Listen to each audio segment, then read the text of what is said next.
KD group study में आपका बहुत बहुत स्वागत है। और आज रक्षाबंधन है तो आप सभी को रक्षाबंधन की हार्दिक शुभकामनाएं। सभी बहनों को प्यार भरा हैप्पी रक्षाबंधन।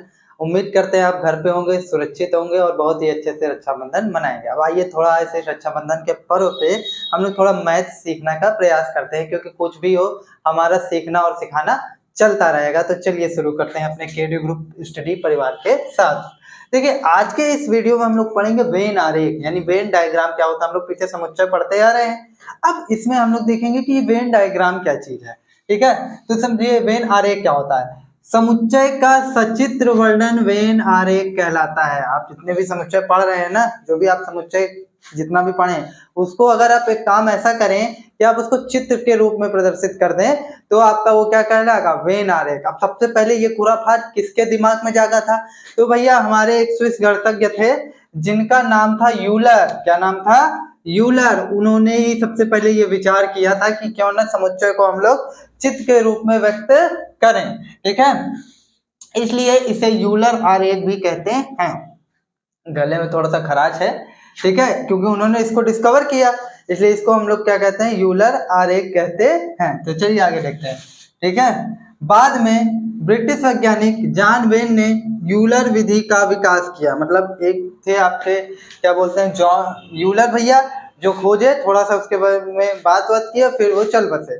फिर एक ब्रिटिश वैज्ञानिक आए जो कि क्या होता है, इसका और विकास किया, इसको और थोड़ा सा विस्तार किया। ये तो गणित या साइंस में ही चलता ही रहता है।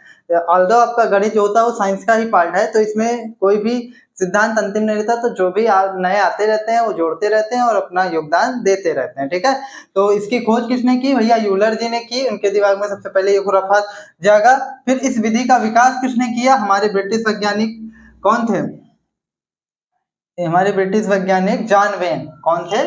John when. ठीक है, अब देखिए इसमें हम लोग करते कैसे हैं, कैसे हम लोग इसको चित्र के द्वारा निरूपित करेंगे। तो सबसे पहले निरूपण विधि देखिए, रिप्रेजेंटेशन मेथड। तो क्या होता है, वेन आरेख में समष्टि समुच्चय को आयत द्वारा तथा इनके उप समुच्चय को आयत में स्थित वृत्ताकार क्षेत्रों से प्रदर्शित करते हैं।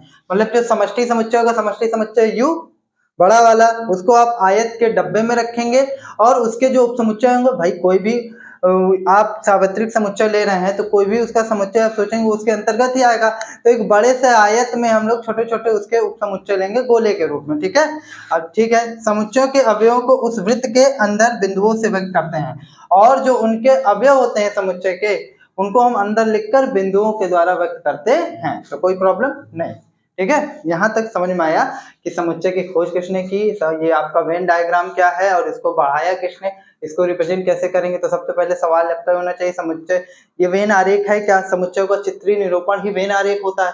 फिर आपका सवाल होना चाहिए इसकी, अच्छा सबसे पहले ये कौतूहल किसके मन में जागा? तो हमारे यूलर भैया के नाम पे, यूलर भैया के मन में जागा। तो इसलिए स्विस गणितज्ञ स्विट्जरलैंड के थे, उन्हीं के नाम पे भी हम लोग इसको बोलते हैं वेन डायग्राम बोलते हैं या यूलर डायग्राम भी बोलते हैं। फिर बाद में इसका विकास हमारे किन्होंने किया? जॉन भैया ने किया। ठीक है, जॉन वेन ने किया, जो कि ब्रिटिश के रहने वाले थे।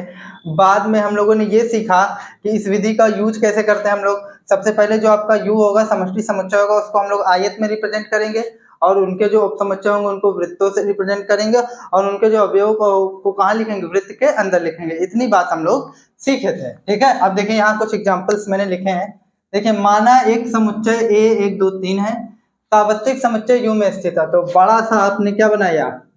यू बनाया आयताकार डब्बा में। अब जो आपका ए होगा वो यू के अंदर ही आएगा, तो आपने ए बनाया एक गोला, क्योंकि जो उसके उप समुच्चय होंगे, भाई ये 1 2 3 जो ए है इसके सार्वत्रिक समुच्चय यू है।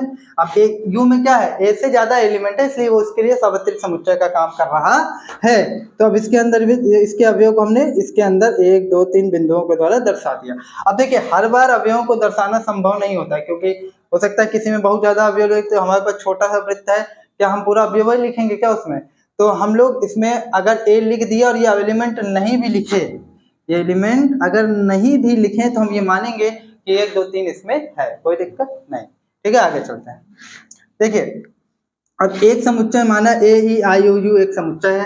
ठीक है, इसके लिए U A B X Y Z, तो कैसे आप इसका रिप्रेजेंट करेंगे? एक समष्टि समुच्चय यू ये बना लेंगे, मतलब इसमें ए से लेकर पूरा जेड तक एलिमेंट आ जाएगा और इसमें जो है आपका ए वॉवेल्स आ जाएंगे, ए ई आई ओ यू। तो उम्मीद करते हैं ये वीडियो आपको पसंद आया होगा, और पसंद आया हो तो लाइक कमेंट सब्सक्राइब कीजिए। मिलते हैं नेक्स्ट वीडियो में इसी ऊर्जा और जोश के साथ।